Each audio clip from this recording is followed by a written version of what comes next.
남한의 문재인 정권이 최근 잇따라 동맹 관계를 저해하는 정책 발언으로 미국의 감정을 자극하고 있다.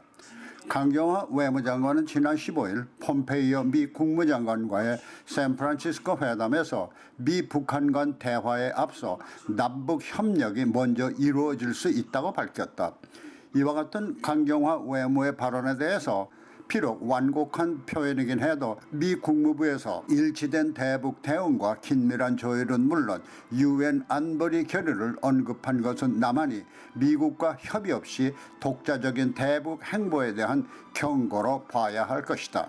이와 같은 강경화 외무장관의 발언의 즈음에서 남한 통일부는 대변인 발표를 통해서 남북 교류 활성화 조치 하나로 남한 국민의 개별적 북한 관광 허용을 언급하며 대북 정책은 남한의 주권에 해당한다는 점을 강조함으로써 미국과의 협의가 불필요하다는 점을 강조했다.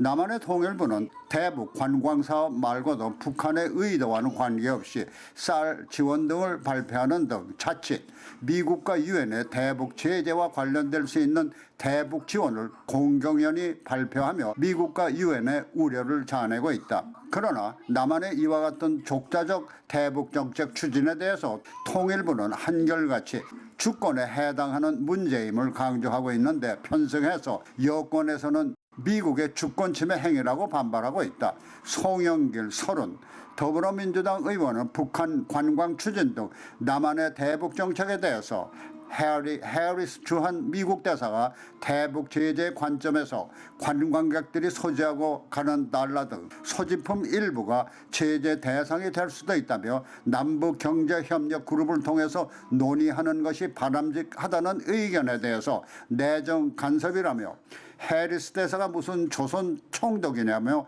강도 높게 비난하고 있다. 그러면 왜 최근 문재인 정권이 느닷없이 대북 유화 제스처를 취하고 있느냐는 것이다. 그동안 북한은 남한의 지속적인 유화 제스처에도 불구하고 대통령에 대한 온갖 욕설을 통해서 수모를 안기고 있으며 남한의 금강산 관광시설마저 2월 중으로 모두 철거하라는 통첩에도 불구하고 개별 관광을 들고 나온 것은 설득력이 약하다. 아마도 불과 몇 개월 남지 않은 오는 4월에 있을 총선용인 것 같다. 그동안 실망만 안겨주는 재반 정책으로 인해서 기존 지지 세력조차 등을 돌리는 가운데 치러질 총선에서 그래도 얼마 되지 않는 지지계층만이라도 회유할 것은 대북 정책의 성공일 것은 당연하다.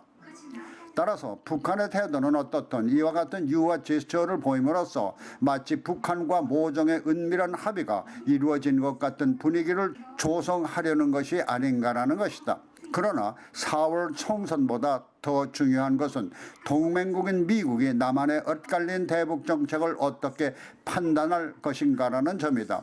남한에서 미국을 대표하는 해리스 대사는 남한의 북한 개별 관광에 미국과의 협의를 강조한 데 이어서 독자적 남북 협력 구상에 대해서 대북 제재 위반은 물론 세컨더리 보이콧 대상이 될 수도 있음을 경고했다.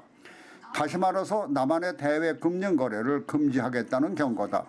물론 이번 해리스 대사의 우려 표명은 남북 협력 관계에 한한 것이지만은 그동안 남한의 친북 성향 좌파들이 보여온 반미 감정과 미군 철수 주장 등에 편승하는 듯한 태도를 보여온 문재인 정권에 대해서 단순히 세컨더리 보이콧 같은 제재로 끝날 것인가라는 것이다.